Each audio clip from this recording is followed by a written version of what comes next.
Hello Adventurer, and welcome to another episode of Game On.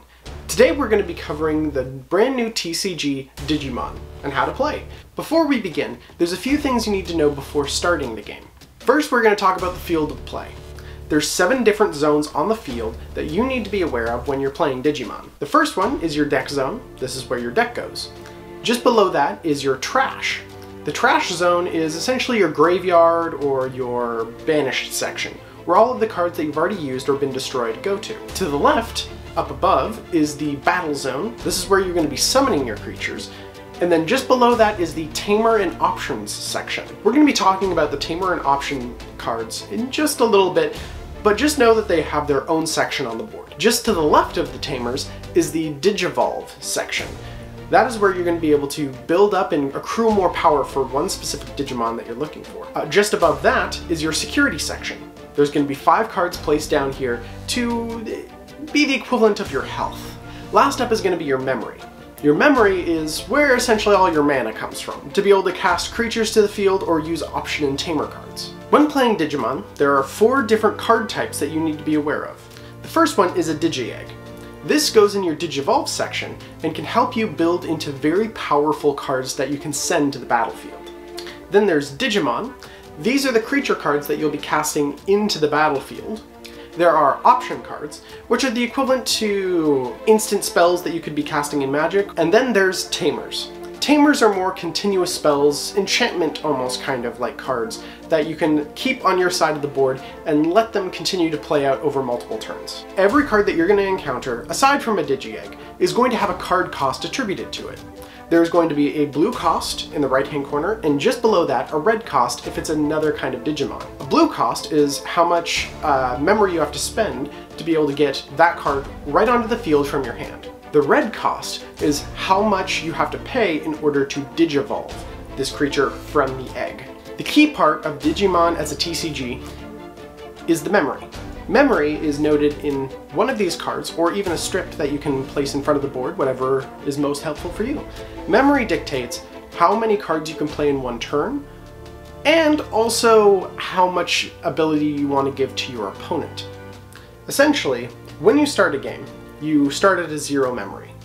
You can cast any card you want, but the higher the card that you're casting, the more memory your opponent gets. So, using this model here, you both start with 0 memory.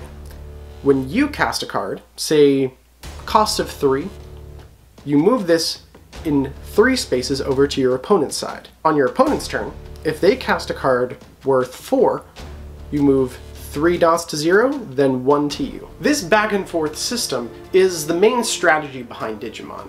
You want to both be able to cast as many key cards as possible, but also want to limit how much your opponent can cast at the same time. So it's a delicate balance there that you need to be able to kind of get a little practice to get a hold of. Whenever you would cast a card that would move the counter from your side of the memory total over to your opponent's side, say passing a 0, when playing Digimon, there are 4 main phases to the game.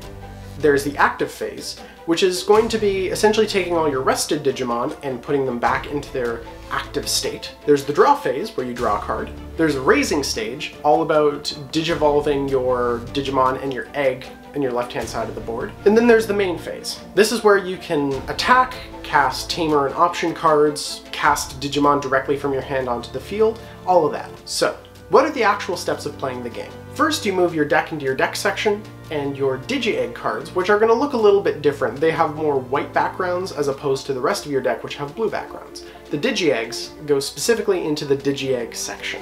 At the start of the game, shuffle your deck, then pull out 5 cards from the top of your deck and move them into your security section. Then, draw 5 cards. This is going to be your opening hand. So, let's say you're going first. You have no rested Digimon, so nothing happens in the active phase. You're starting the turn, so you do not draw a card. So it then goes into your raising phase. During the raising phase, you can flip over one of your Digi-Egg cards. If you have a 3rd level Digimon in your hand, you can play that Digimon onto the egg, digivolving it. Usually for a 3rd level card, there's not going to really be an attributed cost to that. It's mostly going to be helping getting your engine started. Whenever you digivolve a creature, whether it be from a Digi-Egg or another creature after that, draw a card. After that is the main phase. In the main phase, you are able to cast your opening Digimon. You could cast an option, tamer cards. Let's say you cast a Digimon though. You put it onto your side of the field, and as the Digimon enters, it has, very similar to Magic, Summoning Sickness. It cannot take an attack immediately when it's summoned. And that's it. You've cast a card from your hand, which has moved the memory counter over to your opponent's side of the field. Comes back to your turn. So, active phase, your Digimon is already active. Draw phase, you draw a card. So let's say you drew into a 4th level Digimon. Then you can place that Digimon, probably at a extended cost based on your memory, and place it onto the previous Digimon that you placed and Digivolved from. So you pay the memory cost to Digivolve, you draw your card, then you might have access to another Digimon, you play it onto the field. You could play a Tamer card, activating its effect and letting that dominate the field. Now let's say with having summoned a Digimon last turn, you decide to attack. You can choose to, if you choose to attack, you can choose to attack 2 different locations. One, you can attack an opponent's Digimon, or you can attack their security level. Your security level are the 5 cards that you were set off to the side at the beginning of the game. When you attack your opponent's security level, your opponent flips over one of their security cards. If it's an option or tamer card, more than likely it has a security section on the card that activates specifically in the situation. Sometimes it creates its own card effect, or sometimes it just activates the card's card effect normally. If your opponent flips over a Digimon, you have to check if your Digimon's power is greater than that Digimon. If the security card Digimon has a greater power than yours, then both Digimon are destroyed. If your Digimon has a greater power than even the security Digimon, then just the security Digimon is destroyed. You keep your Digimon in place. After your Digimon has attacked, you tap the creature, going into rest position. Now let's say it comes back to your turn for the 3rd time. In your active step, you untap your Digimon, you draw a card, but you don't want to Digivolve the creature you currently have. Let's say that you believe it's strong enough.